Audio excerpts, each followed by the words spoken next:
سلام به همه دوستای نازنینم.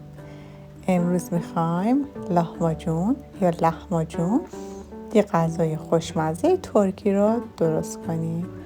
این غذا به پیتزای گوشت ترکی هم معروفه. لطفاً با من تا انتهای ویدیو همراه باشید تا همه نکات این غذای خوشمزه رو بهتون بگم.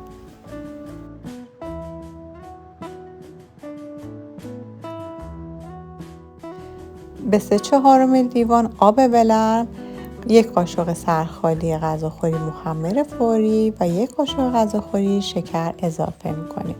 آب در حدی گرم باشه که دستتون رو نسوزونه.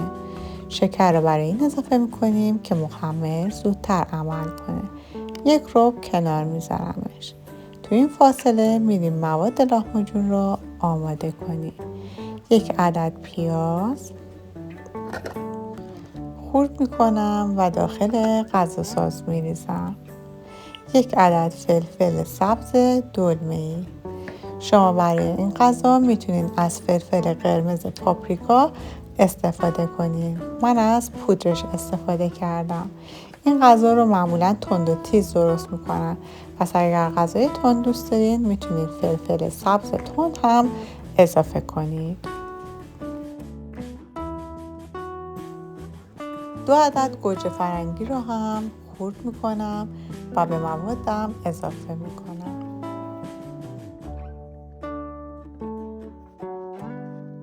اگر سیر تازه هم دارین و دوست دارین میتونین 2-3 حبه به این غذا اضافه کنین.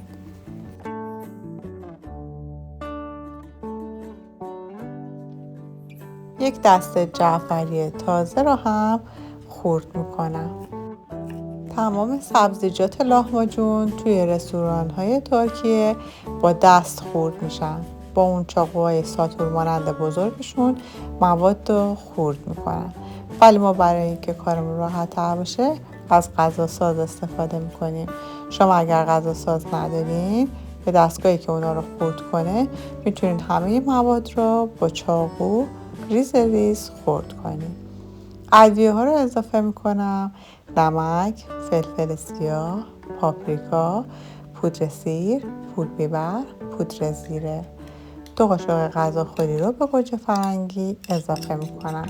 اگر رب فلفل پاپریکا دارین میتونین اضافه کنید.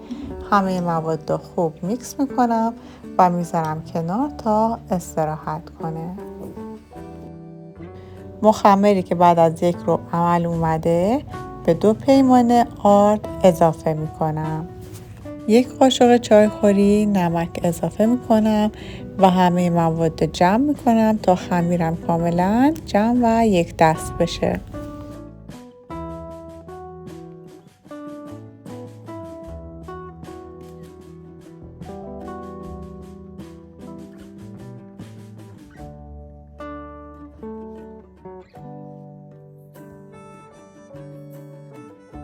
دو قاشق غذاخوری روغن گیاهی اضافه میکنم یا روغن زیتون و مواد رو به مدت 1 ربع فرز میدم.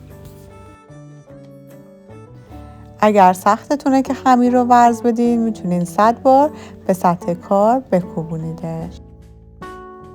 دوست خوبم، ممنون میشم که برای حمایت از من در انتهای ویدیو رو لایک کنین و با کامنت زیباتون من رو حمایت کنین. سپاسگزارم.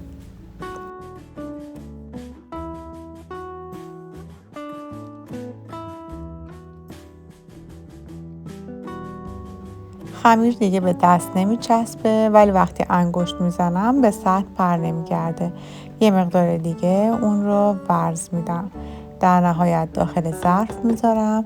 ظرفی که آرد یا روغن پاشیدین روی سطح اون رو کامل میپوشونم با یک پارچه و تو همون محیط آشپزخونه جایی که گرم هستش از نیم ساعت تا 1 ساعت میذارم استراحت کنه.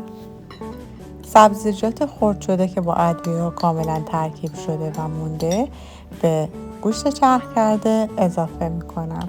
همه مواد خوب با هم دیگه ترکیب میکنم.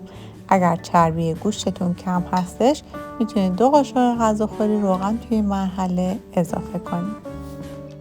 بعد از نیم ساعت خمیرم رو یه مقدار دیگه ورز میدم و اون رو به قسمت‌های کوچکتر تقسیم میکنم.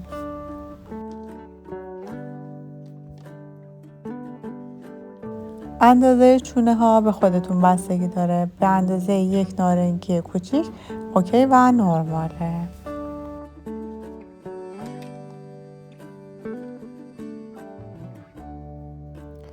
دوست عزیزم، اگر هنوز عضو کانالم نشدید دکمه سابسکرایب و زنگوله کنارش رو فعال کنید تا از آموزش های بعدی من با خبر بشین.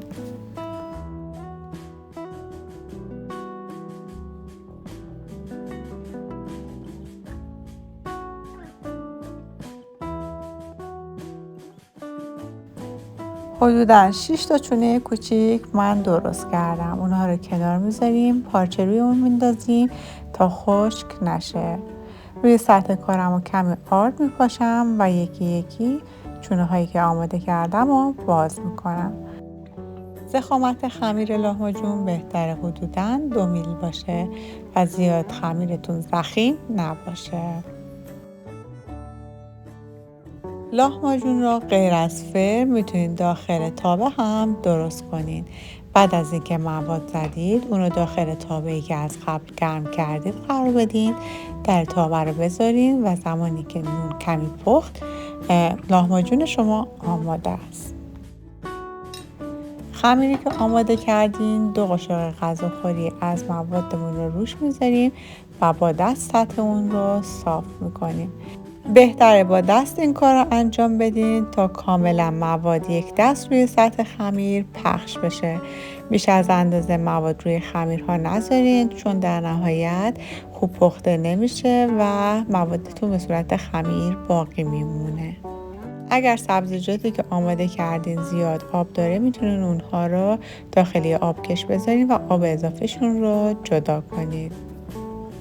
فرتون را از قبل گرم کنید با دمای 180 درجه برای 1 ربع تا 20 دقیقه داخلش قرار بدید.